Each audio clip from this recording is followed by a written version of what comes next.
Hi, I'm James the Light Guy, and in today's video we're going to take a look at an early attempt at making an LED Edison bulb. I got this bulb on eBay a few years back, and it was one of the very first editions of the Edison bulb made with LED filament strips.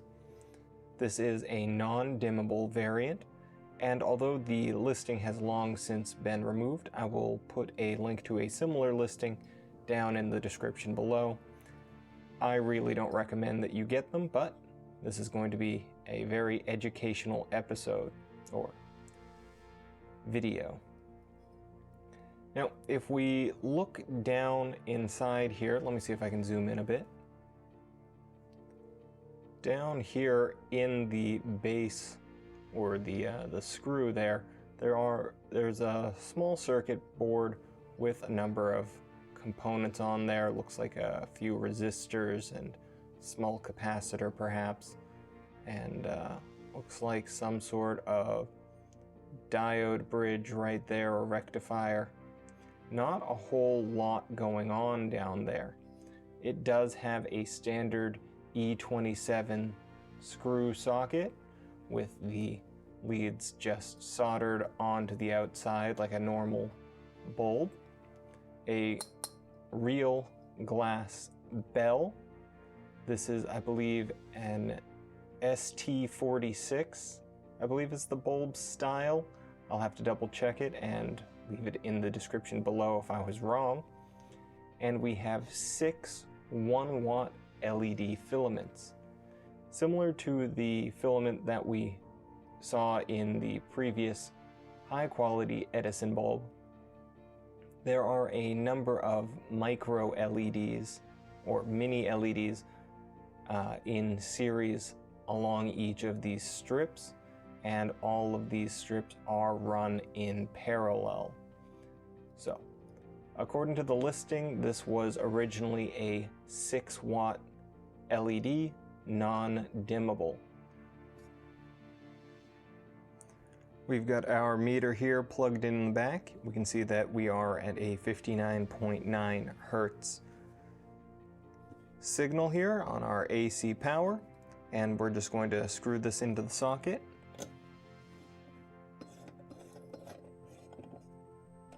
There we go. This has a slightly warm white to it, and I'm not sure if that comes up through the microphone.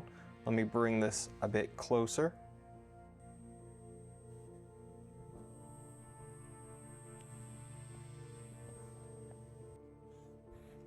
There is a very high-pitched whine coming from the bulb.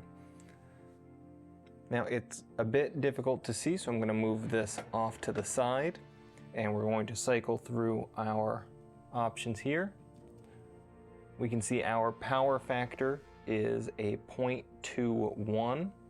That is not great. It means that any smart power meter is actually going to report this to the power company as drawing 5 times the wattage that it actually is.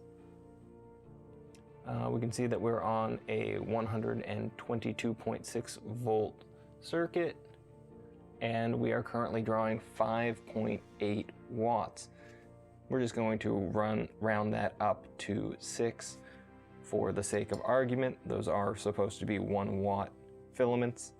So, you know, basic arithmetic. 6 times power factor of 1/5, so this is going to report to your power company as drawing a whopping 30 watts, and you get that annoying buzz.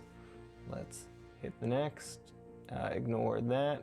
We are drawing 200 milliamps right now, and we can ignore all that, so we're back here. Now, again, this is a non-dimmable variant because it was their early attempt at the technology. If we were to take this dimmer knob and bring it down, I will give a warning ahead of time. If anyone has any sensitivity to strobing lights, I would recommend looking away until I give the safety word bananas. We'll now begin dimming this ever so slightly. We can see it start to flicker and try and stabilize. At full brightness, it's not dimming at all. And now we're getting a crazy strobe effect. If I bring the microphone back up to it again,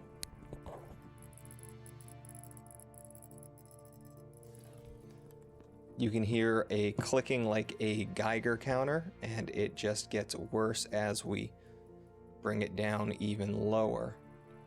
Let's put that back to full brightness. Bananas. If you had that sensitivity, we are now back to normal. Let's zoom this back out to full. So, what is our conclusion on this bulb?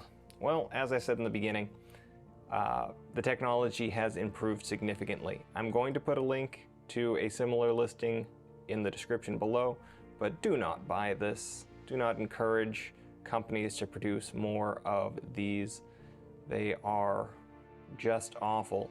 You're trying to be more efficient with these 1 watt strips, but each one is being reported to the power company as drawing 5 watts because of the awful power factor based on the load that this is trying to deal with.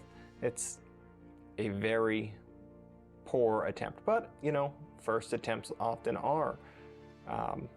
Learning to ride a bike, I know personally, I couldn't stop, so I would just go onto a yard and tip over, and eventually I learned how to ride a bike. This was their early attempts, and now, like the bulb that we showed in a previous video, they did get better. But that's all I have for today's video. If you found it useful or mildly entertaining, give me that thumbs up, share, subscribe to the channel if you haven't already, and consider visiting my Patreon page and becoming one of my patrons. If a few people throw a couple of dollars into the hat each month, then we can try and afford to do a bigger project. Until next time, I'm James the Light Guy.